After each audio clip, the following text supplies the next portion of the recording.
Señora, lamento su pérdida, pero estos son los hijos que él tuvo conmigo.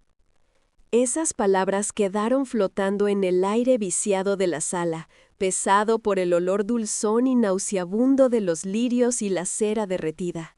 Hubo un silencio tan absoluto que pude escuchar el zumbido de una mosca golpeando contra el cristal de la ventana cerrada y el crujido de mis propias articulaciones al tensarme en el sillón de terciopelo. La mujer, joven, con el abrigo raído y el maquillaje corrido por el llanto, me miraba con una mezcla de desafío y terror, apretando los hombros de dos niños pequeños que tenían los ojos muy abiertos y los zapatos llenos de barro. Todo el mundo, desde mis vecinas chismosas hasta el cura, contenía la respiración, esperando a que yo, la viuda respetable, la Luisa de toda la vida, me desmoronara o le gritara que se largara. Pero yo solo la miré. Sentí el peso de mis 80 años en la espalda y con una calma que me sorprendió hasta a mí misma, le dije: «Querida, sentate que tengo algo que contarte sobre tu familia». Pero, ay, Dios mío, qué cabeza la mía. ¿Cómo fue que terminamos en este escenario de telenovela barata justo cuando yo debería estar rezando el rosario en paz? Déjame que respire un poco, que me acomode el chal y te cuente cómo empezó realmente esta mañana, antes de que el escándalo entrara por la puerta principal.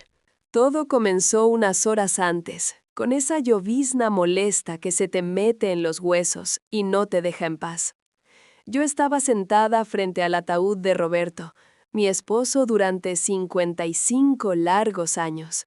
Roberto, con su bigote siempre impecable y ese traje azul marino que le compramos para la boda de nuestra nieta, ahora yacía allí, pálido y frío, con las manos entrelazadas sobre el pecho. La casa estaba llena, abarrotada de gente. Había venido medio pueblo, no sé si por respeto a él o para ver si yo seguía de pie. El murmullo de las voces era constante, un run-run bajo y monótono, interrumpido solo por el tintineo de las tazas de café contra los platos y algún sollozo exagerado de alguna prima lejana que apenas lo visitó en vida. Mis piernas me dolían. A mi edad, estar sentada tanto tiempo en estas sillas duras es un castigo, pero el protocolo es el protocolo. Tenía que recibir las condolencias. Una tras otra, las caras se acercaban a la mía, algunas sinceras, otras solo cumpliendo. Lo siento mucho, Luisa. Era un gran hombre, Luisa. Dios lo tenga en su gloria, Luisa. Yo asentía, daba las gracias con un hilo de voz y dejaba que me apretaran las manos arrugadas con sus manos húmedas o frías. Pero por dentro, te confieso, sentía una extraña mezcla de vacío y alivio. Roberto no fue un hombre fácil, fue un hombre de su tiempo, duro, de pocas palabras y muchos secretos. Yo lo quise, sí, a mi manera y con la paciencia de una santa, pero también conocía sus sombras. El olor a café quemado venía de la cocina. Mi hermana Clara estaba allá, mandando a las muchachas, asegurándose de que hubiera suficientes galletas y rosquillas. Yo miraba las velas parpadeando a los costados del cajón y pensaba en lo irónico que era todo. Tanta gente, tantas flores caras, tanta ceremonia para un hombre que en casa apenas si levantaba la vista del periódico para darme los buenos días. Me acomodé el vestido negro, alisando la tela sobre mis rodillas, sintiendo el frío de la soledad que se avecinaba, esa soledad real, la de la casa vacía. Fue entonces cuando la puerta de calle se abrió de golpe. No fue una entrada discreta. El viento de afuera empujó la madera pesada y una ráfaga de aire helado barrió la sala, haciendo temblar las llamas de los velones. Todos giraron la cabeza. Yo también, aunque me costó mover el cuello. En el umbral estaba ella. No se parecía a nadie que yo conociera. Era mucho más joven que yo, quizá tendría la edad de mi hija menor. Llevaba un abrigo gris que le quedaba grande y se notaba gastado en los puños. Su pelo estaba revuelto por la lluvia y pegado a la frente. Pero lo que me heló la sangre no fue ella, sino lo que traía consigo. Aferrados a sus piernas, como si fueran salvavidas en medio de un naufragio, había 2 niños, un varón y una nena. No tendrían más de 7 u 8 años. El silencio se fue extendiendo desde la puerta hacia el centro de la sala como una mancha de aceite. La gente se apartaba instintivamente, abriendo un pasillo directo hacia donde yo estaba, junto al cuerpo de Roberto. Pude ver a doña Gertrudis, la vecina de enfrente, tapándose la boca con la mano y dándole un codazo a su marido. Sentí cómo el corazón me empezaba a golpear en el pecho, no rápido, sino fuerte, como un martillo viejo pero pesado. ¡Pum! ¡Pum! ¡Pum! La mujer avanzó. Sus pasos resonaban en el piso de madera, aunque intentaba caminar despacio. Los niños miraban todo con miedo, asustados por las caras largas, el olor a muerte y las miradas acusadoras de los extraños. Ella no miró al ataúd, me miró a mí. Fijó sus ojos en los míos y vi en ellos una desesperación que conozco bien, la desesperación de quien no tiene nada más que perder. Se detuvo frente a mí. Yo no me levanté. Mis rodillas no me lo hubieran permitido, y mi dignidad tampoco. La miré de arriba a abajo, notando el temblor en sus manos, lo rojo de sus nudillos, la pobreza de su ropa que contrastaba violentamente con los trajes oscuros y la elegancia forzada de mi sala. «Señora Luisa», dijo. Sabía mi nombre. Su voz era quebradiza, pero tenía un filo de determinación. Yo no contesté, solo levanté una ceja, esperando. El aire en la habitación era tan denso que se podía cortar con un cuchillo. Mi hermana Clara había salido de la cocina con una bandeja y se quedó petrificada a medio camino. La mujer tomó aire, una bocanada profunda que hizo que su pecho subiera y bajara bruscamente. Apretó a los niños contra sus caderas y soltó la bomba que había venido a tirar. «Señora, lamento su pérdida», empezó, y por un segundo pensé que solo era alguien pidiendo caridad, pero luego siguió. «Pero estos son los hijos que él tuvo conmigo. Roberto es su padre». Un grito ahogado salió de alguna garganta al fondo de la sala. Los murmullos estallaron como un enjambre de abejas furiosas. Yo sentí como si me hubieran tirado un balde de agua helada encima, pero al mismo tiempo una extraña claridad mental se apoderó de mí. Miré a los niños. El nene tenía la misma forma de la barbilla que Roberto. La nena tenía sus orejas. No había duda. La sangre no miente, y los pecados de mi marido estaban ahí, parados frente a mí con mocos en la nariz y zapatos sucios. La mujer esperaba que yo gritara, que la echara, que hiciera un escándalo. Veía el miedo en sus ojos, el miedo a la vieja viuda rica y amargada. Pero ella no sabía con quién estaba hablando. No sabía lo que yo había callado durante 50 años. No sabía que el dolor curte el cuero y que a mis 80 años las sorpresas ya no me asustan, me cansan. Sentí una pena infinita, no por mí ni por el difunto que ya no podía dar explicaciones, sino por esa muchacha y esas criaturas que habían venido a buscar un lugar en un mundo que no las quería. El descaro de venir al velorio, sí, era enorme, pero la necesidad tiene cara de hereje, decía mi abuela. Levanté la mano para que todos se callaran. El gesto fue leve, pero suficiente. El silencio volvió más pesado que antes. Miré a la mujer, luego al ataúd donde descansaba el hombre que nos había engañado a las 2 y volví a mirarla a ella. «Querida», le dije, con la voz rasposa pero firme, señalando la silla vacía a mi lado, «sentate, tenemos que hablar». Porque lo que ella creía que era una revelación para destruirme, en realidad era la llave de una puerta que yo había cerrado hacía mucho tiempo. Ella pensaba que venía a reclamar una herencia o un apellido, pero no tenía ni idea de la verdadera historia que se escondía en esta casa. Y yo, Luisa, con mis manos llenas de manchas de la edad y mi corazón remendado, estaba a punto de contarle la verdad sobre la familia que ella creía conocer. La silla de madera que le señalé crujió bajo su peso cuando se dejó caer, como si las piernas le hubieran fallado de golpe. El sonido fue seco, áspero, y retumbó en la sala como un disparo en una biblioteca. La muchacha, que ahora veía de cerca y notaba que apenas era una niña con ojeras de mujer vieja, se sentó al borde del asiento, lista para salir corriendo, aferrando su bolso gastado contra el pecho como un escudo. Los dos niños se quedaron de pie, pegados a sus rodillas, mirándome con esos ojos enormes y oscuros que eran, sin duda alguna, los mismos ojos que yo había visto cerrarse para siempre hace unas horas en ese cajón.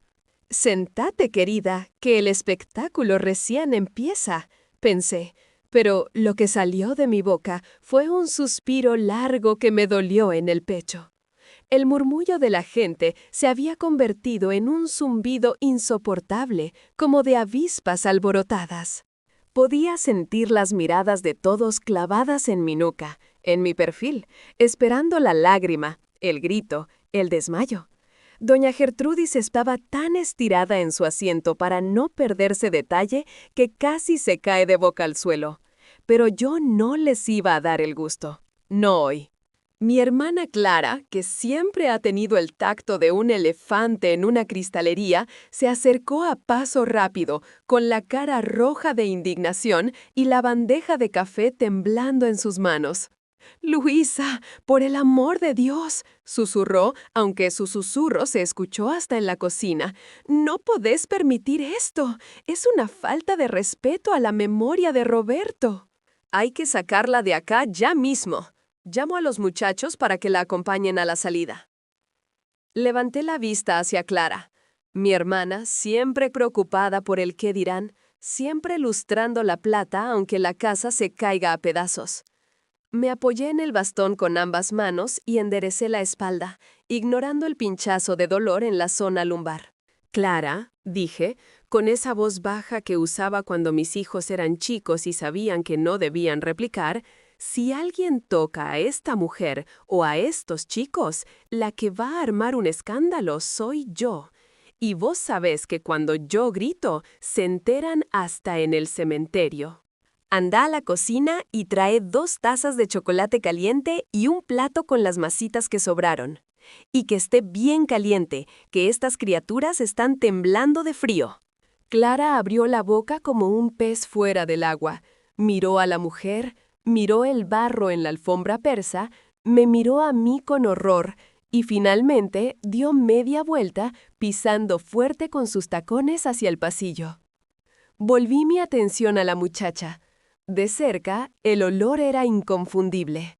Olía a lluvia, a humedad de casa mal ventilada, a ropa secada sin sol, y debajo de todo eso, un leve aroma a jabón barato de lavanda. Me recordó, con una punzada violenta, a mi propia infancia, antes de que Roberto y sus negocios nos llenaran de sedas y perfumes franceses. «¿Cómo te llamas, hija?», le pregunté. Traté de suavizar la voz, pero 50 años de tragarme palabras duras me habían dejado la garganta como papel de lija. «Elena», respondió ella. Su voz era apenas un hilo. No se atrevía a mirarme a los ojos. Miraba sus propias manos, rojas y agrietadas por el frío, que retorcían la correa del bolso. «Elena», repetí, probando el nombre. Era un nombre bonito, sencillo. «¿Y ellos tienen nombre o solo son los hijos de Roberto?». La crudeza de mi pregunta la hizo levantar la vista. Hubo un destello de furia en sus ojos húmedos, y eso me gustó. Tenía sangre en las venas. No era solo una víctima llorona. «El nene es Mateo», dijo, pasándole la mano por el pelo mojado al varoncito, que no dejaba de mirar las velas con fascinación. «Y la nena es Sofía». Sofía, el nombre que yo siempre quise para mi segunda hija, la que perdí antes de nacer. Roberto lo sabía, el viejo zorro lo sabía, y aún así se lo puso a esta niña. Sentí una amargura ácida subirme por la garganta, pero la tragué con un sorbo de aire viciado. Miré a la nena. Tenía frío. Llevaba un saquito de lana rosa que le quedaba corto en las mangas y unas zapatillas de lona que estaban empapadas. «Haceme un lugar», le dije a Mateo, dándole una palmadita suave en el hombro. El chico se sobresaltó, pero se movió. Me incliné hacia adelante, acercando mi cara a la de Elena. Podía ver las líneas finas alrededor de sus ojos, el cansancio acumulado de noches sin dormir. No era una mujer fatal, de esas que salen en las películas robando maridos. Era una mujer cansada, pobre y sola. Igual que yo, pensé, solo que ella no tiene este sillón de terciopelo ni un techo sin goteras. «Escúchame bien, Elena», le dije, bajando la voz para que las vecinas chismosas tuvieran que estirar el cuello si querían oír.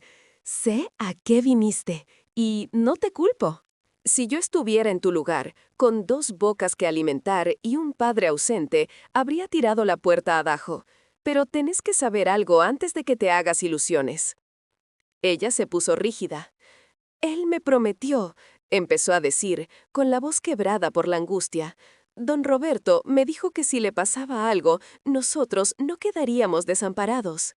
«Él firmó papeles, señora. Yo no vengo a pedir limosna, vengo a pedir lo que es de mis hijos». Las promesas de Roberto eran tan dulces como el dulce de leche y igual de empalagosas. Me reí, una risa seca, sin alegría, que hizo que el nene me mirara asustado. «Ya sé lo que te prometió», le contesté, mirándola fijo. «Te prometió que te iba a poner una casa a tu nombre, ¿no? Te prometió que los chicos irían a un buen colegio. Te dijo que yo era una vieja enferma que no duraría mucho y que pronto todo se arreglaría. ¿Me equivoco?» Elena abrió los ojos desmesuradamente. Las lágrimas empezaron a rodar por sus mejillas, mezclándose con el agua de lluvia que aún tenía en la cara. Asintió despacio, avergonzada. «No llores», le ordené, sacando un pañuelo de encaje de mi manga y poniéndoselo en la mano. Era un pañuelo fino, bordado a mano, que costaba más que el abrigo que ella llevaba puesto.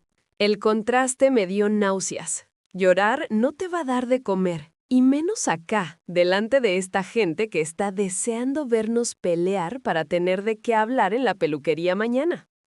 En ese momento llegó Clara con la bandeja. Puso las tazas sobre la mesita ratona con un golpe seco, haciendo tintinear las cucharas. El olor a chocolate caliente rompió un poco la atmósfera fúnebre. Los ojos de los niños se iluminaron.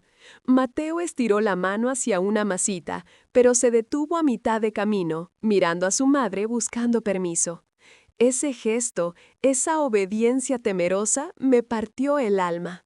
«Come, mijo, come que para eso están», le dije yo, y agarré una masita de maicena y se la puse en la mano.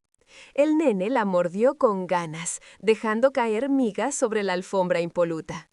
Vi a Clara cerrar los ojos del disgusto y sentí una pequeña satisfacción perversa.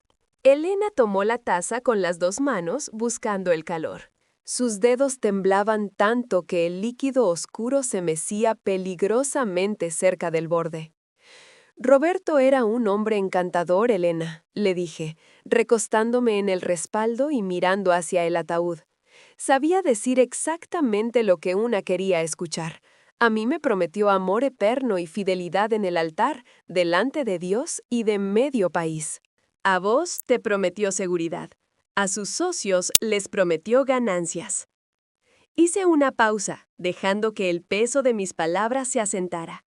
La sala seguía en silencio, salvo por el ruido de la lluvia que arreciaba afuera y el sonido de los chicos masticando.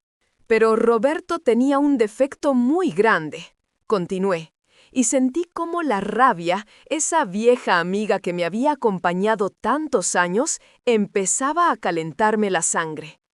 Le gustaba vivir como rey con el dinero que no tenía, y le gustaba jugar a ser Dios con las vidas de los demás. Elena me miró confundida. No entendía. Ella veía la casa grande, las lámparas de araña, mi vestido de seda negra, las flores caras. Veía la riqueza. No veía la realidad. «Señora», murmuró, «yo no quiero molestar. Si usted me dice que me vaya, me voy. Pero mis hijos tienen derecho. Él es su padre». «Claro que es su padre», interrumpí, señalando al niño que tenía chocolate en la comisura de los labios. «Ese chico tiene la misma nariz torcida que tenía el abuelo de Roberto. La sangre no se puede negar. Y no te voy a echar. Al contrario, quiero que te quedes. Quiero que veas». «¿Que vea qué?», preguntó ella, con un hilo de desconfianza. «Quiero que veas el final de la función», le respondí, y una sonrisa triste se dibujó en mi cara. «Porque vos crees que viniste a reclamarle a la viuda rica la parte de tu herencia. Crees que yo soy la villana que se queda con todo el oro mientras vos te quedás con las sobras. Pero, querida, no tenés ni idea de dónde te metiste». Me incliné de nuevo, bajando la voz hasta convertirla en un secreto cómplice, ignorando a las vecinas que casi se caían de sus sillas para escuchar. «Ese hombre que está ahí en el cajón», señalé con un dedo huesudo y tembloroso, «ese hombre al que vos amaste y yo soporté, nos dejó algo a las dos, sí, pero no es lo que vos pensás». Miré a los niños, tan inocentes, tan ajenos al desastre que se les venía encima. Sentí una pena profunda, pero también una extraña determinación. Ya no tenían nada que perder. Roberto estaba muerto. Las apariencias ya no servían de nada. «Tómate el chocolate, Elena», le dije, volviendo a mi postura rígida de matriarca. «Calentate los huesos. Porque lo que tengo que contarte te va a dejar helada y vas a necesitar fuerzas. Hoy no vas a salir de acá con un cheque, nena. Pero tal vez, solo tal vez, salgas con la verdad. Y a veces, la verdad es lo único que nos queda cuando se apagan las velas». La miré fijamente y vi cómo el miedo en sus ojos cambiaba, transformándose en una duda oscura. Ella empezaba a intuir que el castillo de naipes se estaba desmoronando, pero todavía no veía la magnitud del derrumbe. Yo sí. Yo llevaba años viendo las grietas en las paredes de esta casa, escuchando las llamadas a medianoche, firmando papeles sin leer para que él me dejara en paz. «Ahora decime», susurré, mientras el cura se acercaba para iniciar el responso final. «¿Él te dijo alguna vez de dónde sacaba el dinero para pagarte el alquiler de ese cuartucho donde vivís?» Elena negó con la cabeza, muda. «Bueno», suspiré, alisando los pliegues de mi falda. «Prepárate.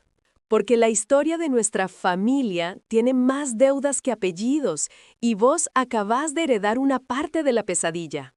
El padre Alfonso comenzó su letanía monótona al fondo de la sala, un murmullo en latín y español que se mezclaba con el repiqueteo incesante de la lluvia contra los ventanales altos. «Padre nuestro que estás en los cielos».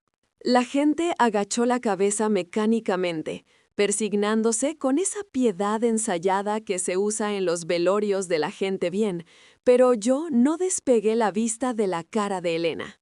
Ella sostenía la taza de chocolate como si fuera el santo grial, y sus ojos iban y venían del ataúd a mi cara, buscando una explicación que tuviera sentido, algo que encajara con la imagen del hombre poderoso que Roberto le había vendido.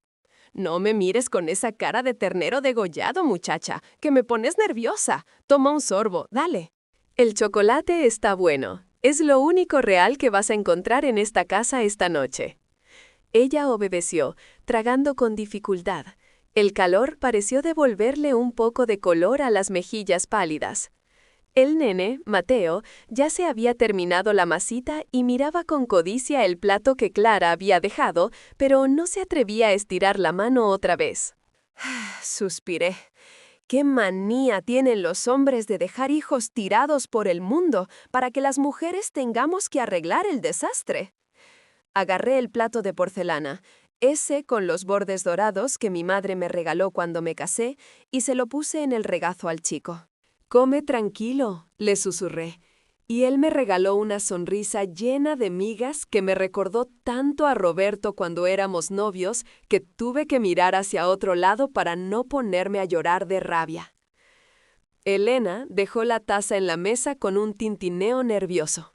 Se limpió la boca con el dorso de la mano, ignorando el pañuelo fino que yo le había dado, y se armó de valor. «Señora Luisa», dijo, y esta vez su voz sonó un poco más firme, aunque seguía susurrando para no interrumpir el rezo. «Yo no entiendo.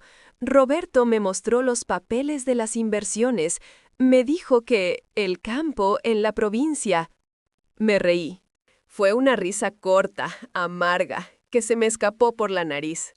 Doña Gertrudis giró la cabeza indignada, con el rosario colgando de los dedos, pero yo la fulminé con la mirada hasta que volvió a mirar sus zapatos. «El campo», repetí, saboreando la mentira. «Ah, sí, el famoso campo. ¿Te dijo que criaba ganado de raza? ¿Te contó de las hectáreas de soja?» Elena asintió, esperanzada. «Pobre ilusa». «Ese campo se vendió hace 10 años, querida», le solté, viendo cómo su cara se desmoronaba. «Lo vendió para tapar el agujero de una timba financiera que le salió mal. Y lo que sobró se lo gastó en mantener las apariencias, en viajes que no podíamos pagar y, por lo que veo, en mantenerte a vos y a estas criaturas en algún departamento que seguramente tampoco pagó el mes pasado». Ella negó con la cabeza frenéticamente, como si al negarlo pudiera cambiar la realidad. «No, no puede ser». Él me dijo que el departamento iba a ser mío, que estaba a nombre de una sociedad para protegernos. «Exacto», la interrumpí, acercándome más, sintiendo el olor a humedad de su ropa mezclarse con mi perfume antiguo. Una sociedad fantasma. Roberto era un mago, Elena, un ilusionista. Hacía aparecer dinero donde no había y desaparecer deudas bajo la alfombra. Pero los magos también se mueren, y cuando se mueren, se cae el telón. Miré alrededor de la sala. Las cortinas de terciopelo pesado, los cuadros al óleo de antepasados que ni siquiera eran nuestros, sino comprados en remates para darnos abolengo, la araña de cristal que le faltaban 2 caireles. Todo parecía sólido, eterno, pero yo sabía la verdad. Yo sabía que las termitas de la usura se habían comido los cimientos hacía rato. «Mira a tu alrededor», le dije, haciendo un gesto amplio con mi mano llena de anillos. «¿Ves todo esto? ¿Ves a esa gente vestida de negro que viene a presentar sus respetos? Creen que vienen al velorio de un empresario exitoso. No saben que mañana, cuando bajen el cajón a la tierra, los abogados del banco van a estar esperando en la puerta de esta casa con una orden de desalojo». Elena se llevó la mano a la boca, ahogando un gemido. Los ojos se le llenaron de lágrimas otra vez, pero esta vez no eran de tristeza, eran de pánico puro. El pánico de quien siente que el piso se abre bajo sus pies. «¿Desalojo?», preguntó con un hilo de voz. «¿Pero usted?» «Yo no tengo nada, hija», dije con una calma que me sorprendió incluso a mí. «Esta casa está hipotecada 3 veces. Las cuentas están congeladas o vacías. Las joyas que llevo puestas son copias. Las verdaderas las empeñé hace 2 años para pagar la clínica cuando le dio el primer infarto. Roberto murió debiéndole a cada santo una vela, y a nosotras nos dejó la oscuridad». El silencio que siguió a mis palabras fue más pesado que el rezo del cura. Elena miró a sus hijos. La nena, Sofía, se había quedado dormida apoyada en el hombro de su madre, ajena a que su herencia se había evaporado antes de que pudiera reclamarla. Mateo seguía comiendo, limpiando el plato con el dedo, ajeno a que esa masita probablemente fuera lo más caro que comería en mucho tiempo. Sentí una punzada de culpa. No por decir la verdad, sino por haber sido cómplice de la mentira durante tanto tiempo. Yo sabía, claro que sabía. Me hacía tonta firmando papeles, mirando para otro lado cuando sonaba el teléfono y él no atendía, fingiendo que no veía las cartas de cobranza que él escondía en el cajón del escritorio. Lo hice por comodidad, por miedo a la vergüenza, por esa estúpida costumbre de mi generación de aguantar lo que sea con tal de no armar escándalo. Y ahora, esa cobardía mía le estaba costando el futuro a estos chicos que no tenían la culpa de nada. Y ahora viene la mejor parte, le susurré, inclinándome hasta que nuestras frentes casi se tocaron. Esos buitres que ves ahí sentados, los socios de Roberto, los supuestos amigos, ellos saben, o sospechan. Por eso vinieron, no para llorarlo, sino para ver si pueden rapiñar algo antes de que lleguen los oficiales de justicia. Están calculando cuánto vale el reloj de péndulo y si se pueden llevar la platería en los bolsillos. Elena miró a la gente con otros ojos ahora. Ya no veía la elegancia intimidante, veía las miradas codiciosas, los cuchicheos venenosos. Se abrazó más fuerte a sus hijos, como una leona acorralada.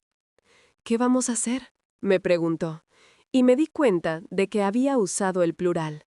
Vamos, ella y yo, la esposa y la amante. Las dos viudas del mismo farsante. Yo solté un suspiro largo que arrastraba el cansancio de 80 años de vida y 50 de mentiras. Me dolían los huesos por la humedad, me dolía el alma por la traición, pero extrañamente me sentía más viva que en años. La verdad, aunque sea terrible, te despierta.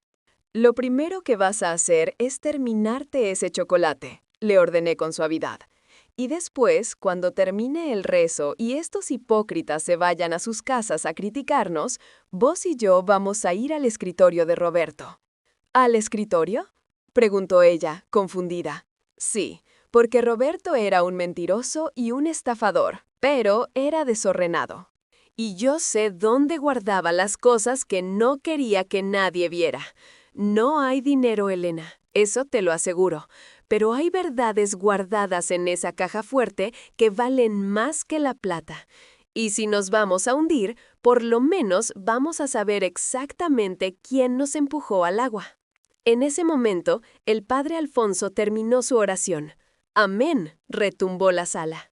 La gente empezó a levantarse, arrastrando sillas, tosiendo, rompiendo la burbuja de intimidad que habíamos creado en ese rincón.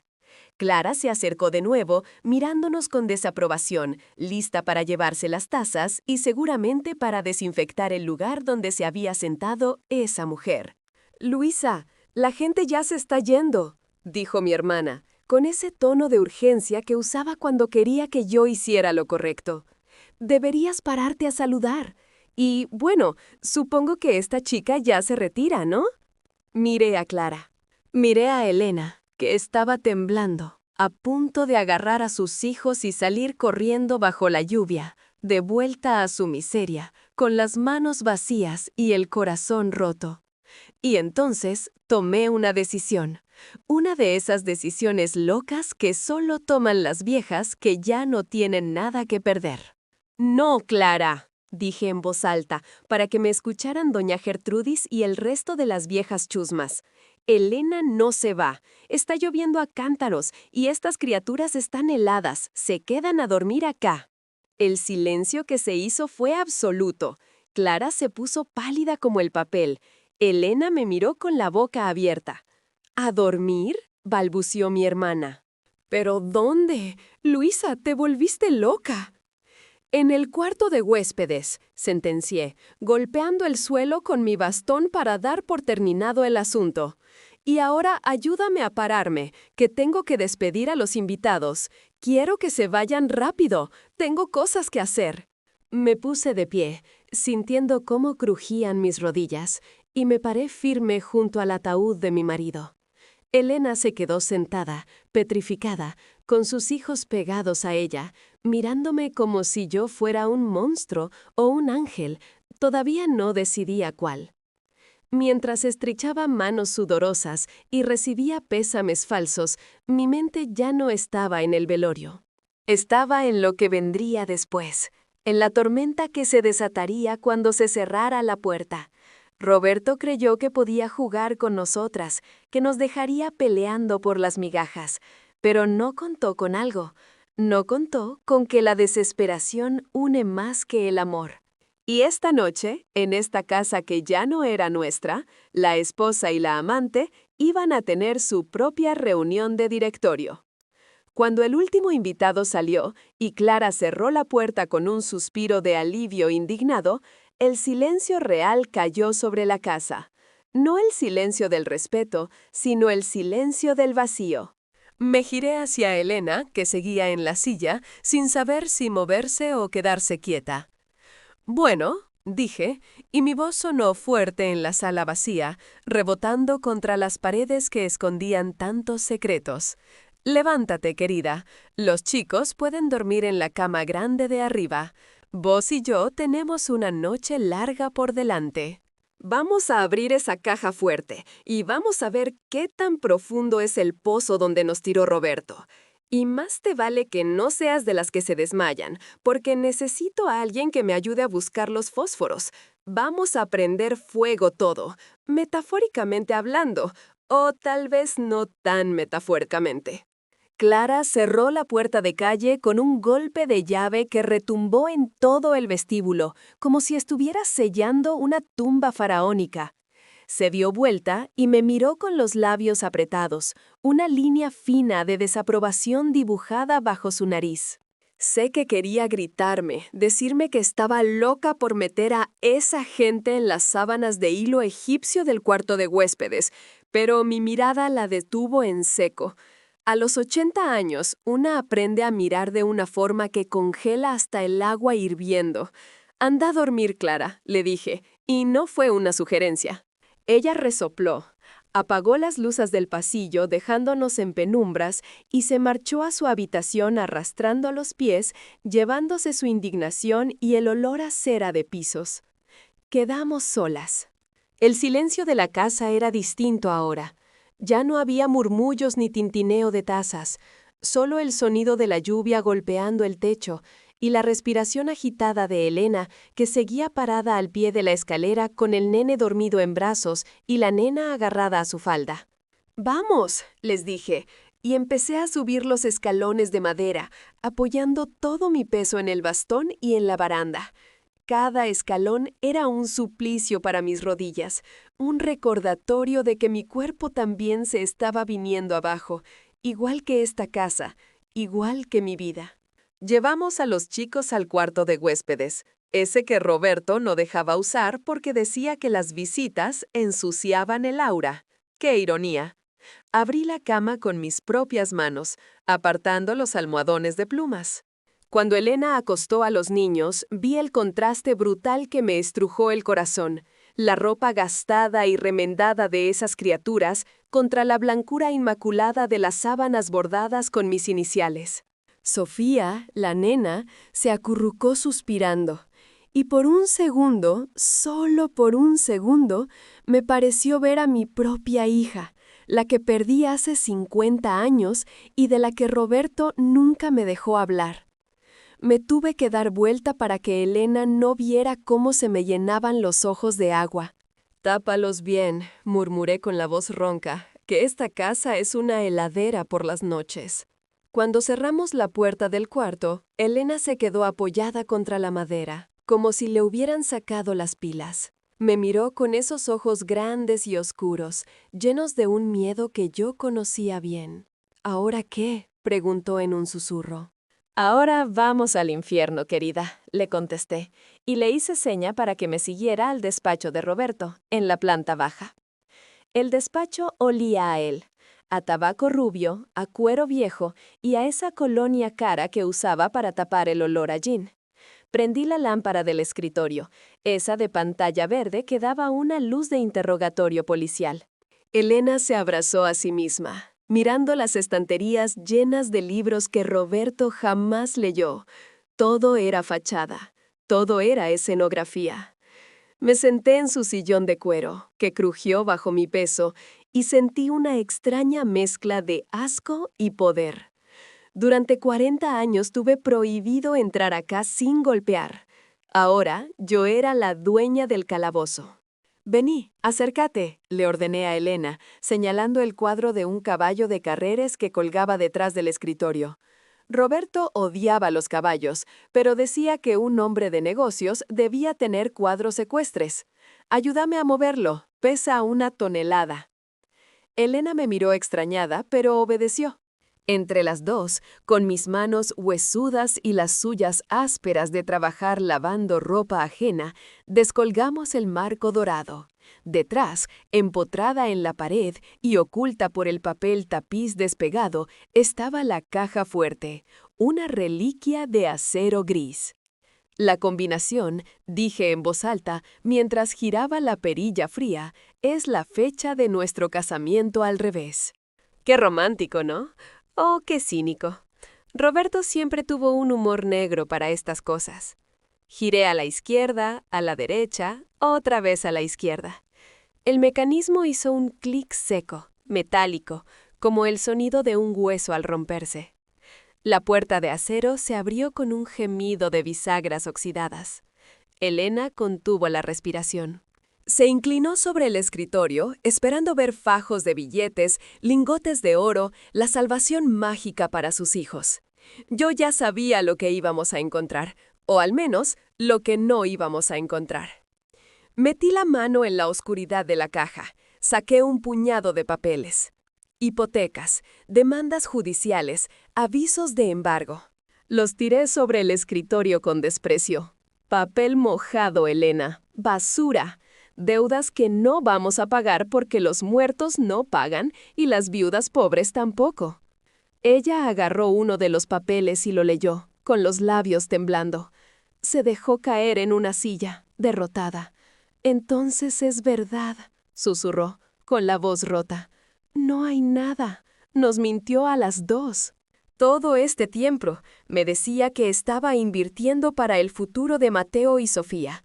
«Sí, nos mintió», dije yo, mirando el fondo vacío de la caja fuerte. Pero Roberto tenía un secreto más. Siempre hay un doble fondo, Elena, siempre. Me levanté con dificultad y me acerqué a la caja. No miré los estantes de metal, sino el piso de la caja fuerte. Palpé la alfombrita de terciopelo rojo que cubría la base. Mis dedos, deformados por la artritis, pero sabios por la experiencia, buscaron la pequeña muesca en la esquina. Roberto, una vez, borracho, me dijo que el verdadero tesoro nunca se deja a la vista de los ladrones, sino debajo de sus pies. Tiré de la alfombrita y levanté una placa de metal falso que estaba en el piso de la caja. Ahí estaba. No era dinero, era una caja de madera lustrada, pequeña, cerrada con un candado simple, y un sobre grueso, de papel manila, sellado con lacre. Elena se levantó de un salto, preguntó, con una chispa de esperanza renaciendo en sus ojos. Puse la caja de madera y el sobre el escritorio, apartando las notificaciones de embargo. Rompí el lacre del sobre sin delicadeza. Mis manos temblaban, pero no de miedo, sino de pura furia contenida. Saqué el contenido. No eran billetes, eran pasaportes. 2 pasaportes, uno con la foto de Roberto, pero con otro nombre, Antonio Ferrari. Y otro pasaporte, con la foto de una mujer que yo no conocía. Una mujer joven, rubia, sonriente.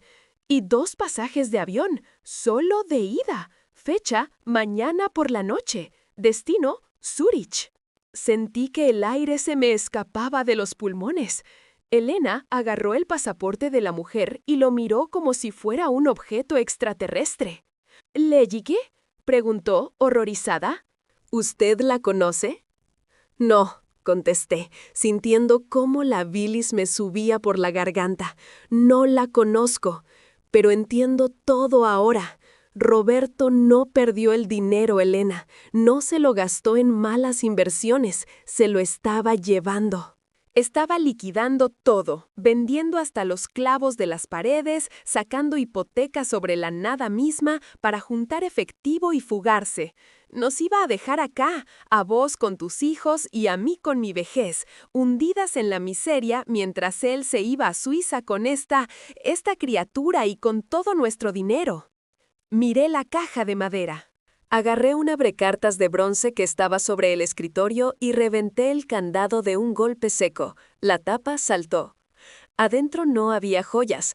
Había una llave pequeña, plateada, con un número grabado, 304, y una tarjeta de un banco en Montevideo.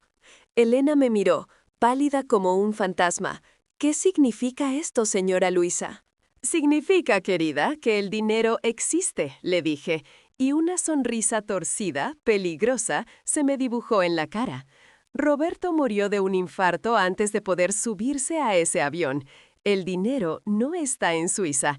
El dinero, o lo que sea que haya robado, está en una caja de seguridad en Uruguay, esperando a que Antonio Ferrari vaya a buscarlo. Elena se llevó las manos a la boca. Pero nosotras no somos Antonio Ferrari. No, dije yo, agarrando la llave y apretándola en mi puño hasta que me lastimó la piel. Pero tenemos algo mejor. Tenemos la rabia, tenemos la llave y tenemos el certificado de defunción. Y sobre todo, Elena, tenemos el hecho de que nadie, absolutamente nadie, sabe que esta llave existe. Ni el banco, ni los abogados, ni esa rubia que debe estar esperando en el aeropuerto con las valijas hechas. Me senté de nuevo, sintiendo un fuego nuevo correr por mis venas ancianas. Miré a Elena, esa mujer joven y tonta que había amado a mi marido, y por primera vez no vi a una rival, vi a una socia. Escúchame bien, le dije, clavando mis ojos en los suyos. Mañana vamos a enterrar a Roberto. Vamos a llorar, vamos a recibir las condolencias, vamos a hacernos las pobres viudas desoladas. Y el lunes a primera hora, vos y yo nos vamos a tomar el buquebús, porque esa plata no es de él. Esa plata es el precio de mi vida desperdiciada y del futuro de tus hijos. ¿Me entendiste? Elena asintió despacio, procesando la locura, el delito, la justicia poética de todo el asunto. Miró la llave en mi mano y luego me miró a mí. Pero, señora, eso es robar, susurró. Yo solté una carcajada seca que resonó en el despacho vacío. Querida, le respondí, guardándome la llave en el escote cerca del corazón que me latía a 1000 por hora. Al ladrón que roba al ladrón, dicen que tiene 100 años de perdón. Y yo ya tengo 80, así que me quedan 20 años para disfrutar del botín. Ahora anda a dormir, que mañana tenemos que actuar el papel de nuestras vidas. Elena me miró un segundo más, y vi cómo el miedo se transformaba en complicidad. Asintió, se dio media vuelta y salió del despacho. Yo me quedé ahí, sola, mirando la foto del pasaporte falso de mi marido muerto. Agarré el encendedor de oro que estaba sobre la mesa, prendí fuego la esquina del pasaporte y lo tiré dentro del cenicero de cristal. Miré cómo la cara de Roberto se consumía en una llama azul y naranja, convirtiéndose en ceniza negra y retorcida. «Adiós, Roberto», susurré al humo que subía. Creíste que eras el jugador más listo de la mesa. Pero te olvidaste de que las cartas las barajo yo. Me quedé mirando cómo el último pedazo de papel se retorcía en el cenicero hasta volverse polvo negro. El humo tenía un olor acre, químico, que se mezcló con el aroma a encierro de esa habitación que había sido el santuario de las mentiras de Roberto. Me dolían las caderas de estar tanto tiempo parada y sentía los párpados pesados como plomo, pero la adrenalina que me corría por dentro era más fuerte que cualquier achaque. Era una electricidad vieja y peligrosa, la misma que sentí la vez que me escapé del internado a los 15 años. Esa sensación de que el mundo estaba mal y yo iba a hacer algo incorrecto para enderezarlo. Apagué la luz del despacho. La oscuridad se tragó los muebles de caoba y los libros falsos. Subí las escaleras arrastrando los pies, escuchando cómo la casa crujía, respirando como una bestia dormida. Al pasar por el cuarto de huéspedes, entreabrí la puerta. Ahí estaban. Elena dormía en una posición incómoda, con el brazo estirado protegiendo a los chicos, como si esperara un ataque incluso en sueños. La nena, Sofía, tenía el pulgar en la boca. Verla así me dio un puntazo en el pecho, un dolor viejo y familiar. Roberto me había robado la maternidad, me había llenado la cabeza diciendo que yo no servía, que mi cuerpo era débil, y resulta que él iba por ahí sembrando hijos y abandonándolos a su suerte. Cerré la puerta despacio, con una promesa muda atorada en la garganta. La mañana del entierro fue un teatro grotesco. Lloviznaba esa garúa molesta que te cala los huesos y te arruina el peinado. Yo me vestí con mi mejor traje negro, me puse las perlas que mi madre me regaló hace 60 años y me pinté los labios de un rojo oscuro, casi sangre. Cuando bajé, Elena estaba en la cocina, dándole leche caliente a los chicos. Tenía los ojos hinchados. Me miró con terror cuando entré, como si esperara que mi oferta de la noche anterior hubiera sido un delirio de vieja senil. «Ponete el abrigo gris que dejé sobre la silla», le dije sin saludar, mientras me servía un café negro y amargo. «Y a los chicos poneles esos suéteres que saqué del baúl. Eran de mis sobrinos, pero les van a quedar bien. Hoy sos mi prima lejana del interior. Nadie te va a preguntar nada si yo no les doy permiso». El cementerio olía a tierra mojada y a flores pudriéndose. Los socios de Roberto, esos buitres de trajes italianos y zapatos lustrados, se acercaban a darme la mano con caras de circunstancias, calculando mentalmente cuánto tardarían en repartirse los restos de la empresa. Yo recibía sus pésames con la cabeza alta, apretando la cartera contra mi cuerpo como si fuera un escudo. Ahí adentro, en un bolsillo interno cosido a mano, llevaba la llave 304. Sentía el metal frío a través de la tela, quemándome la piel, recordándome que todo esto era una farsa. Lloré cuando bajaron el cajón. Sí, lloré. La gente pensó que lloraba por el marido perdido, por el amor de una vida. Pobres ilusos, lloraba por mí. Lloraba por los años que tiré a la basura sirviéndole el whisky a un hombre que me despreciaba. Lloraba por la joven que fui y que dejé morir en esa casa fría. Y lloraba de rabia, una rabia negra y espesa que me daba fuerzas para no caer redonda en el barro. Elena estaba parada un poco más atrás, bajo un paraguas negro, con la cabeza gacha. Nadie la miró. Para ellos, ella era paisaje. Servidumbre, nada. Mejor así. El fin de semana pasó en una bruma de trámites y silencios tensos. Clara, mi empleada, refunfuñaba por los rincones, indignada por tener invitados de esa clase, pero yo la mantuve a raya con miradas de hielo.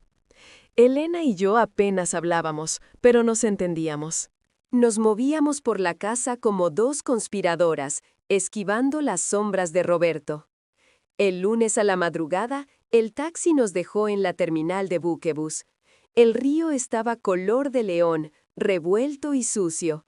Elena estaba pálida, agarrada a su bolso barato como si llevara las joyas de la corona. Los chicos miraban los barcos con la boca abierta. Nunca habían salido del barrio, mucho menos del país. «¿Tiene los documentos, señora?», me preguntó Elena en un susurro cuando nos acercamos a Migraciones, con la voz temblorosa. «Tengo todo, querida». Vos respirá y sonreí, le contesté, apoyándome en mi bastón con más fuerza de la necesaria.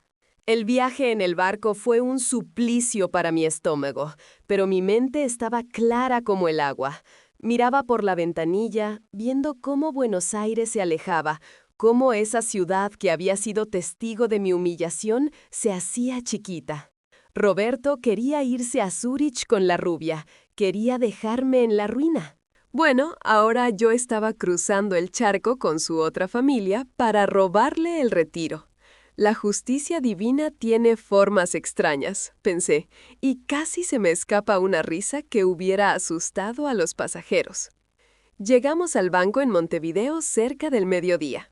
Era un edificio antiguo, imponente, con columnas de mármol y ese silencio respetuoso que solo tienen las iglesias y los lugares donde se guarda mucho dinero.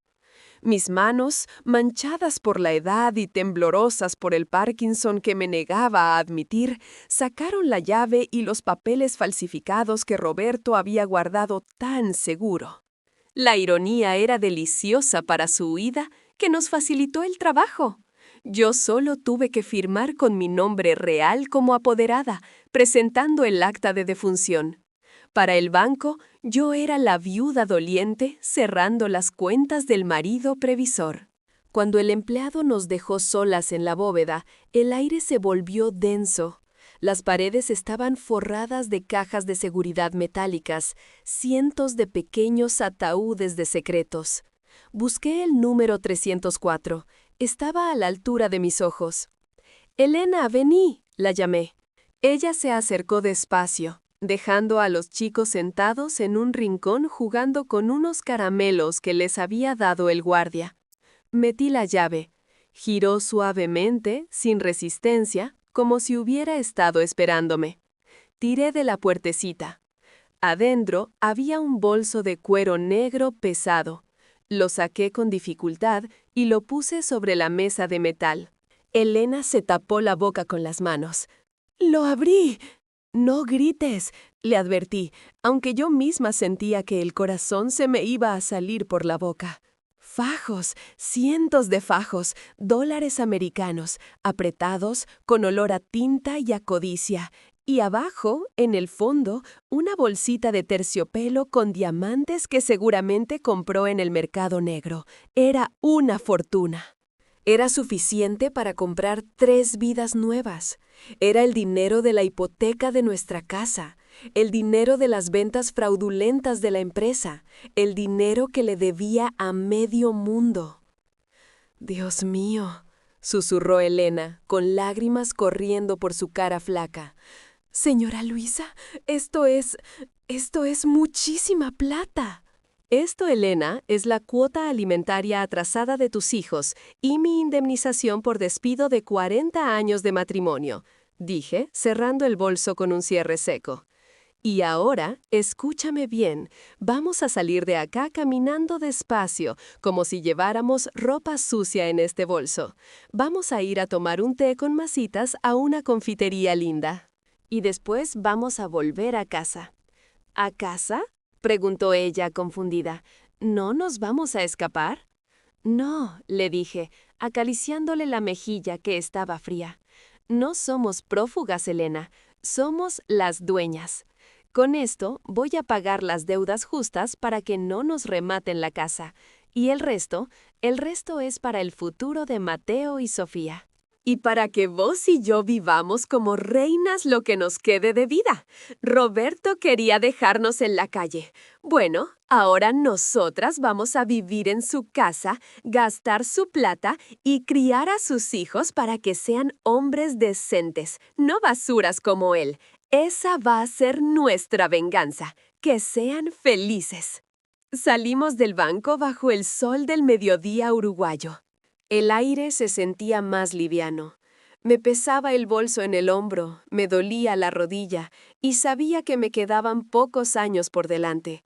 Pero mientras caminábamos por la vereda, con Elena llevándome del brazo y los chicos corriendo adelante persiguiendo palomas, sentí algo que no había sentido en décadas. Sentí que tenía una familia. Una familia rota, remendada, extraña y nacida de la traición, pero una familia al fin. Miré al cielo, guiñé un ojo hacia donde quiera que estuviera Roberto asándose en el infierno y sonreí. «Vamos, Elena», dije, apurando el paso, «tengo hambre, y dicen que los sándwiches de miga de acá son los mejores del mundo. Hoy invito yo». O, mejor dicho, invita a Roberto.